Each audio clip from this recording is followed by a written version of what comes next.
No. Good morning, everyone. Today's class is on portal hypertension. Okay. Let us go into the definition of portal hypertension first. Okay. Portal hypertension is nothing but when the portal venous pressure is normally between this. I'm going to generally tell you about the normal portal venous pressure. Okay. It is around 5 to 10 mm of mercury. Okay. See, and I'll explain you a bit about the portal circulation first, okay, so that you can better understand what is portal hypertension. Okay, see, as you can see here, this is the liver. Okay, this is the hepatic portal vein. This part is the hepatic portal vein, and here is our spleen, here is the stomach, and here it is, you can see the entire GI tract. Okay, meaning transverse colon, entire transverse colon, you can see the entire transverse colon. Okay, so generally what happens, this there are a few veins that drain into the hepatic portal vein. Before going into this, we have to talk about the normal circulation. In normal circulation, what does happen? Okay, first there is an artery arising from the heart. Okay, it goes and targets your organ. Okay, it supplies the organ, and from that organ, the deoxygenated blood is again removed and sent back to the circulatory system through a assigned or designated vein. Okay, but in portal circulation, that doesn't happen. In portal circulation, what happens?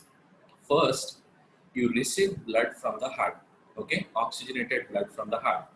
It goes to the GI tract, okay, and from the GI tract, in the GI tract, we have the midgut and the hindgut, foregut, midgut, and the hindgut. Foregut is nothing from starting from your mouth to the duodenum, second part of the duodenum, till where the bile duct opens, okay, that is the foregut, and the midgut starts from the second part of duodenum to two-thirds, right two-thirds of the transverse colon, whereas the hindgut is from the ending of the right two-thirds of the transverse colon to the anal canal. This is the hindgut. And what happens in the midgut and the hindgut, in this gastric system, there are nutrients and toxins absorbed. Okay, these nutrients and toxins are then directly sent to the liver, because in liver many metabolic activities take place.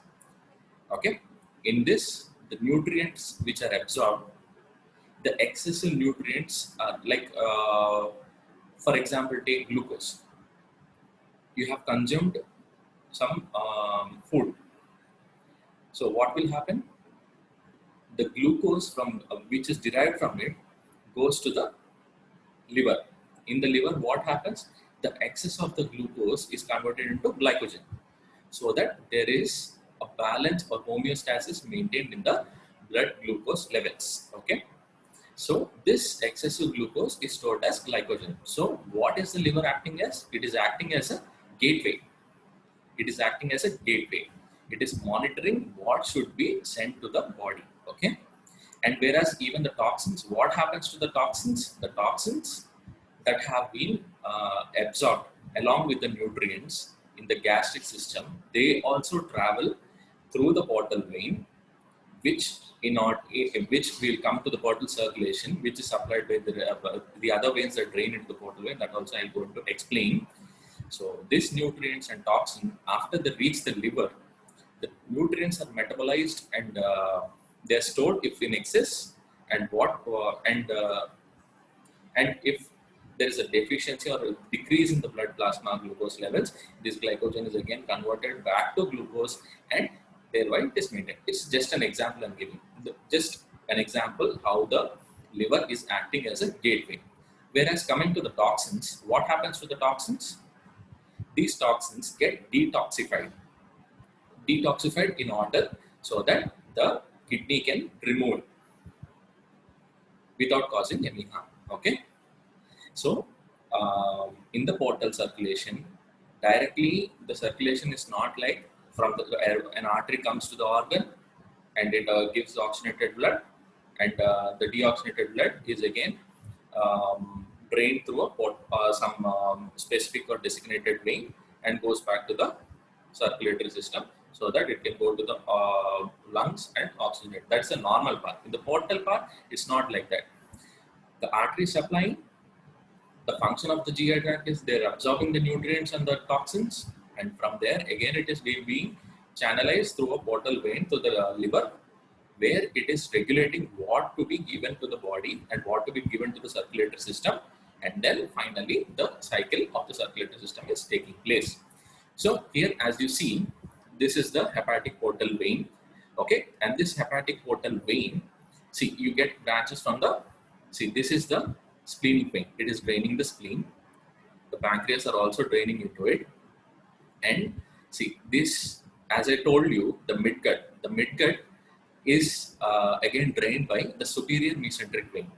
The midgut is from the second part of the duodenum, where from the bile duct arises from that end to the 2/3 of the transverse colon. Okay, this is drained through the superior mesenteric vein, and when it is draining, this is drained by the superior, and this mesenteric vein is taking what, the nutrients and toxins through the hepatic portal vein into the liver for the metabolization and detoxification. And the inferior mesenteric vein, it drains the hindgut, and this hindgut, what does it take? Water and sodium. Okay, this is happening, and this, the entire these things, the midgut and the hindgut, it is getting drained into this, whereas the spleen is also getting drained into it. The pancreas are getting drained into it, and everything is through the hepatic portal vein is going into the liver, and from the liver, it again gets metabolized and detoxified, and through the hepatic veins, it drains into the inferior vena cava, and through the inferior vena cava, it reaches the heart, okay, for again reoxygenation. Okay, this is the portal circulation. So whenever there is an obstruction in any part, the intrahepatic, posthepatic or prehepatic parts, what is happening?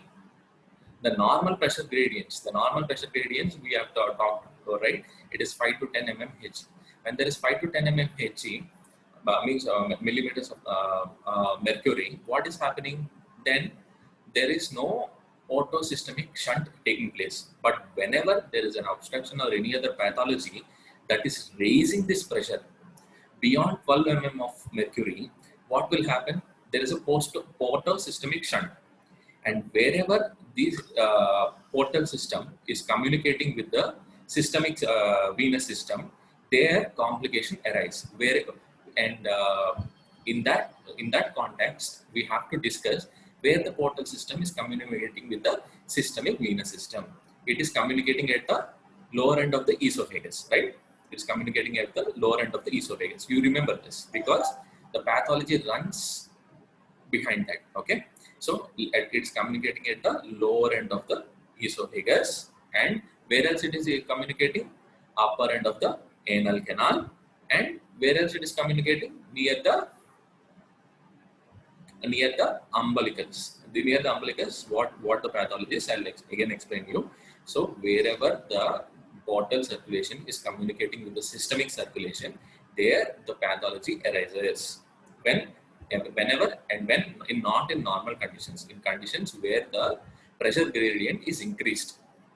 Okay, we'll go into that. We'll see into that. See, now coming to the meaning or the definition of portal hypertension. This portal hypertension is nothing but increase in blood pressure within a system of veins called the portovenous system. We have discussed about the portovenous system in the portal circulation, right? And and how much is the pressure gradient increase? Greater than 10 to 12 mm of Hg, and the normal being 5 to 10. So it should be greater than 10 to 12 mm of mercury. These are the, as I was talking about the obstructions and the pathologies, post-hepatic causes, intrahepatic causes, and pre-hepatic causes. Okay, what is happening? Obstruction to the vein flow is, portal vein flow is happening, increased pressure gradient is there, and portosystemic shunt is happening. This is the classification of the causes. We'll go in detail about each of the causes. Okay. See, as we were discussing, there are 3 types of causes. Means there are not 3 types of causes as such, 3 classifications. One is the prehepatic, one is the intrahepatic, and the other is the posthepatic. In the prehepatic, what are the causes? Portal vein thrombosis.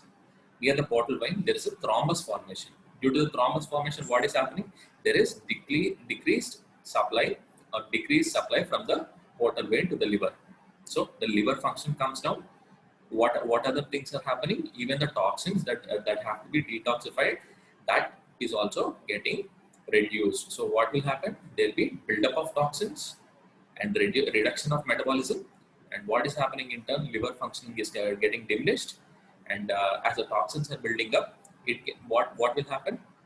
It can cause, these toxins can cross the blood-brain barrier, and then it can cause hepatic encephalopathy. Okay, how it is caused? Because the toxin buildup is there, and there is reduction of the nutrients going to the liver. So there is a decrease of the liver function. So you are seeing two things: liver function is getting really decreased, and the toxin buildup. Due to this toxin buildup, the toxins are crossing the blood-brain barrier, and they can even cause encephalopathy. Okay. Next, another prehepatic cause is pancreatitis, any trauma, any hypercoagulable states. Intrahepatic. These are due to schistosomiasis, congenital hepatic fibrosis, where the hepatic tissue, the normal hepatocytes, the normal hepatic tissue gets fibrosed, and due to the fibrosis, the hepatic cells will lose their basic cell morphology. As they lose their basic cell morphology, what will happen? Their functioning is diminished. Okay, and in turn, the liver failure can occur. Sarcoidosis. In sarcoidosis, also nothing but this the same thing happens. Inflammatory response takes place, and all myeloproliferative diseases, drugs, and toxins. Cirrhosis, fatty liver, and metastatic malignant disease are also a cause of intrahepatic causes for portal hypertension. Cirrhosis being the major cause. Okay, you have to remember that cirrhosis is being the major cause. And post-hepatic causes hepatic vein thrombosis. Okay, like in Budd-Chiari syndrome, you see hepatic vein thrombosis. Okay, and what will happen if the hepatic veins get thrombosed? One of the hepatic veins get thrombosed, the drainage into the inferior vena cava from the liver doesn't take place. There is an obstruction to that. So again, there is a backflow, and due to this, orthosystemic shunting takes place. Okay, and constrictive pericarditis and right-sided heart failure. In this, due to this volume overload state, it can cause the underlying pathology. What are the clinical manifestations that you can see? One is ascites. How does ascites occur in this portal hypertension? See, what is happening surrounding the blood vessels, the endothelial cells, they increase this nitric oxide production. This increase in nitric oxide production, what will happen when the nitric oxide is increasing? So this increase in nitric oxide production will reduce the blood pressure. As the blood pressure decreases, aldosterone is stimulated, and aldosterone from the kidneys, what will happen? This aldosterone will lead to excessive absorption and retaining of water and sodium. And this, what will happen? Finally, it will flow, the plasma volume increases, and due to the increase in plasma volume, the fluid will extravasate into the tissues, into the free spaces like the peritoneal cavity.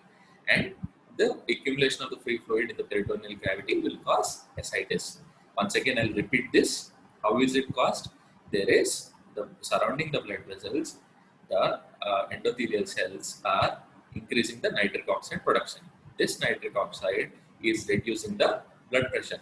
So in order to compensate that, the aldosterone from the kidney stimulates excessive accumulation of the fluid as well as sodium.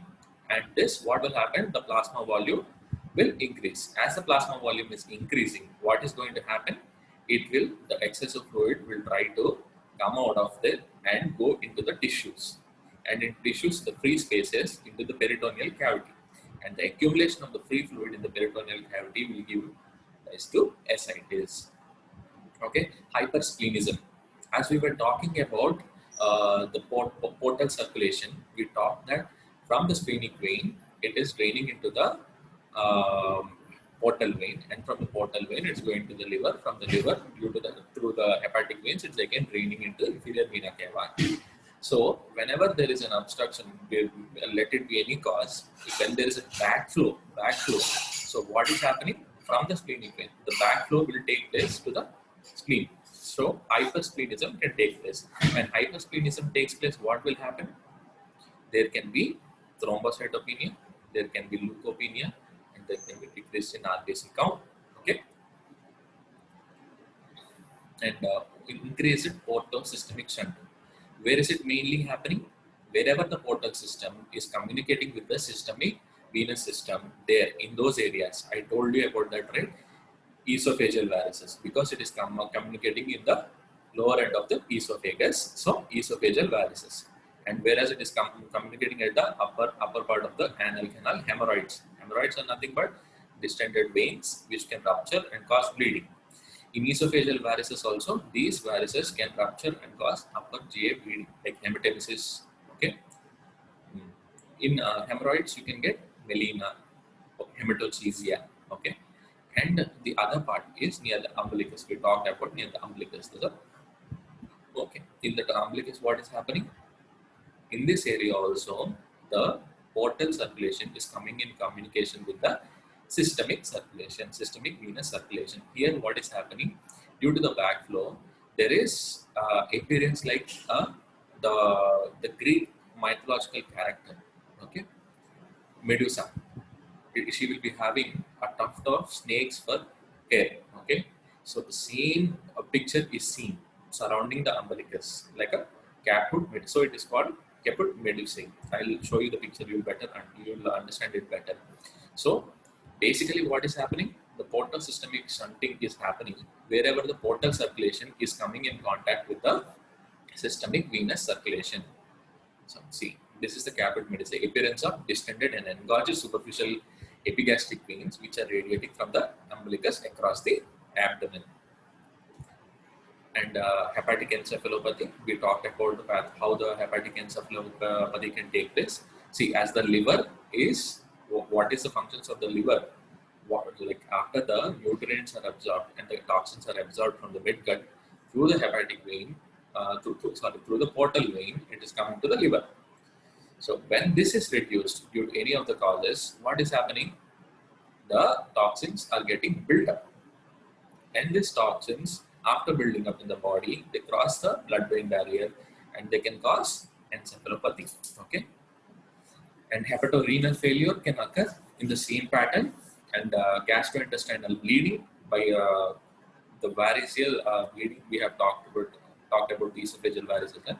So gastrointestinal bleeding can occur, and reduced levels of platelets, blood cells that help form blood clots or white blood cells. This is happening due to hypersplenism, due to the backflow of blood to the spleen, okay, through the splenic vein, due to increase in the portal pressure. Okay, that is what is the normal pressure?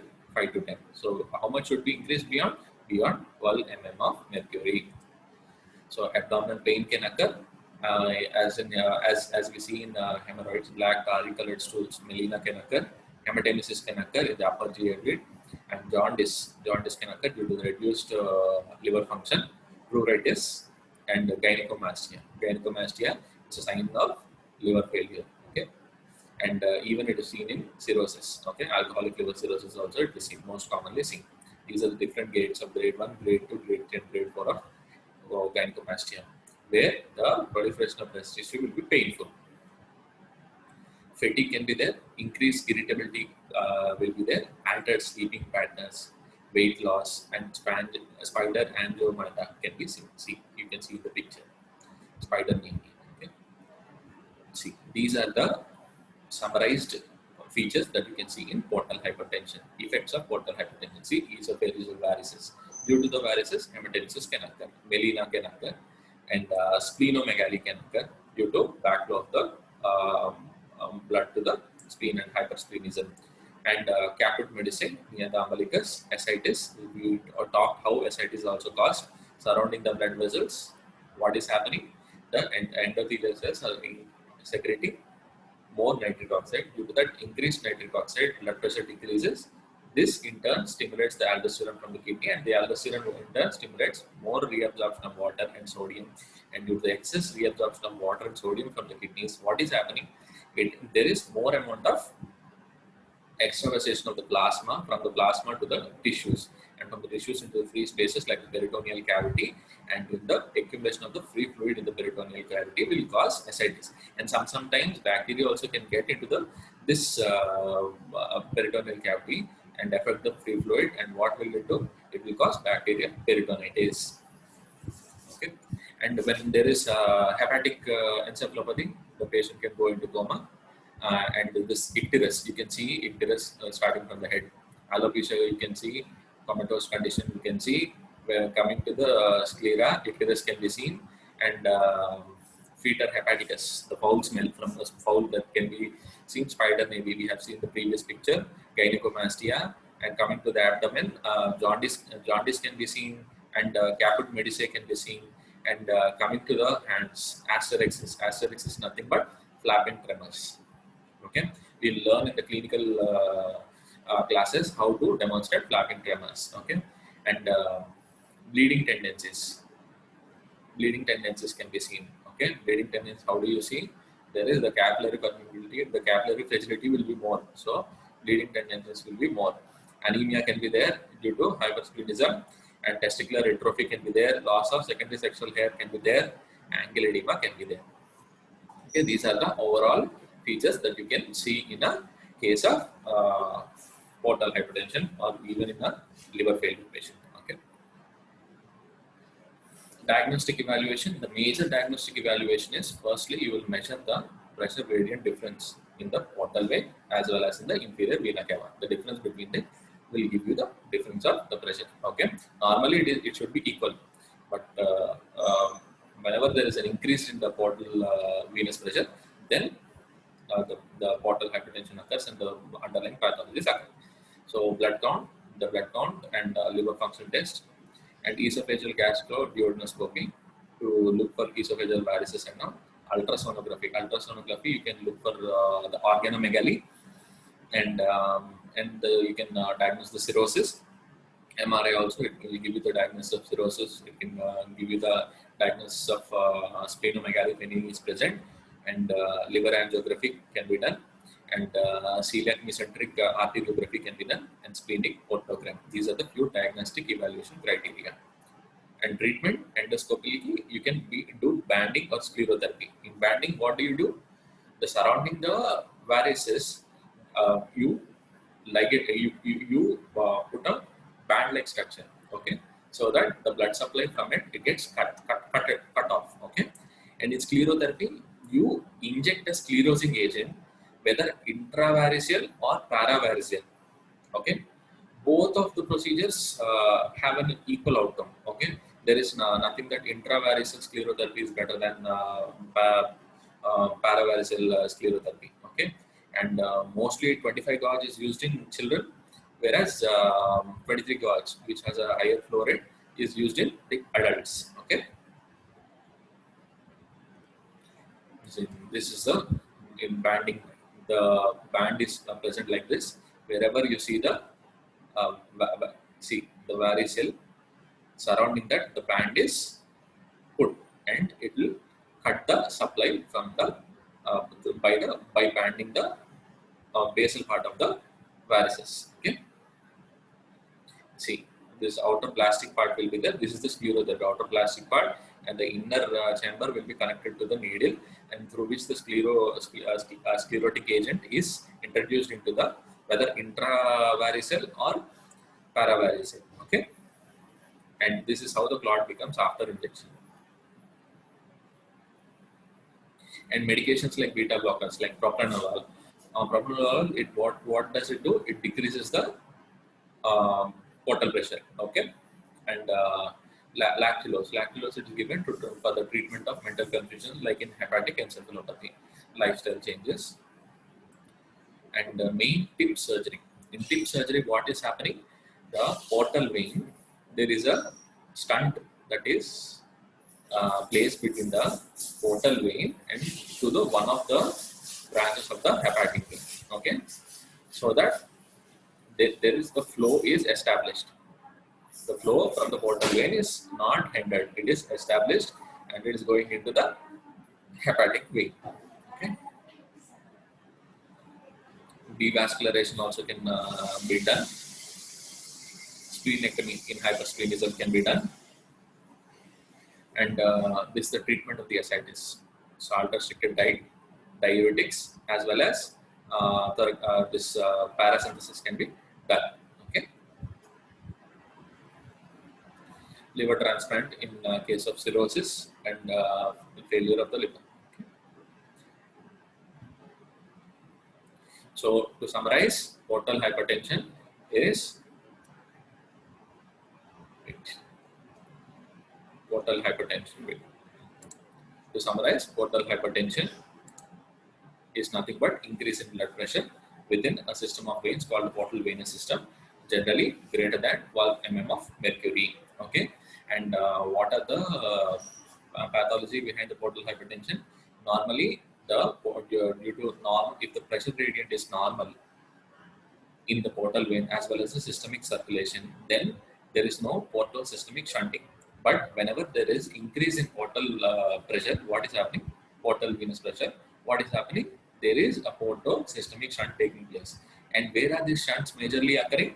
Where the portal venous system is communicating with the systemic venous system, like the lower end of the esophagus, okay, and near the umbilicus and um, um, the upper end of the anal canal. So you are seeing esophageal varices, caput medusae, and hemorrhoids. Okay, and what is the treatment part that we have discussed, and what is the diagnostic criteria that we have discussed, and the treatment part, the diagnosis. The diagnosis mostly you have to measure the pressure gradient in the portal vein as well as the inferior vena cava. The difference between that gives you the increase in pressure gradient. Okay, and the other diagnostic criteria are here: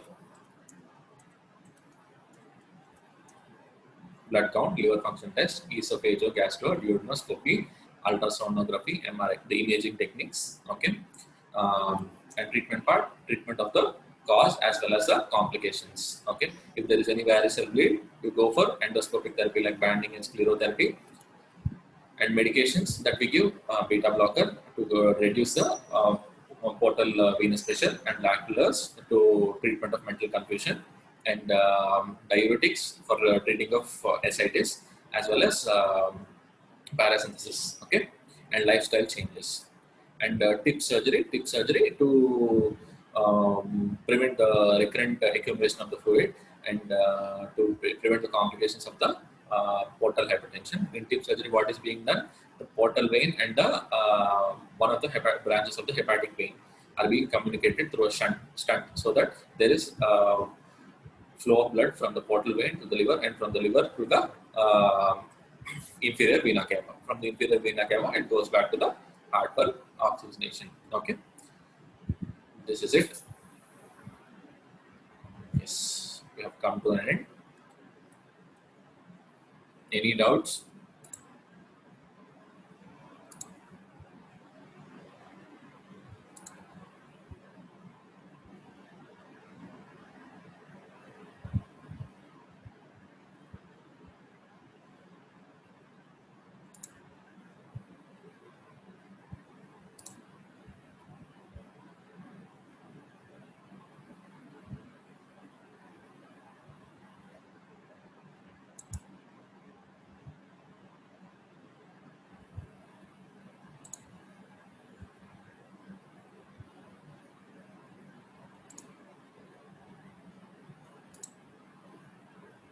Yeah, you asked me how the portal pressure can be measured.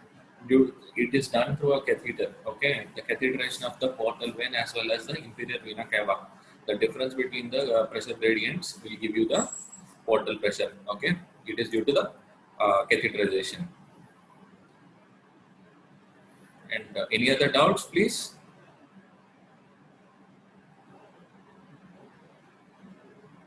It's a very easy topic, as you can see. If you can go through this today, then it will be better for you. Okay. Any other questions?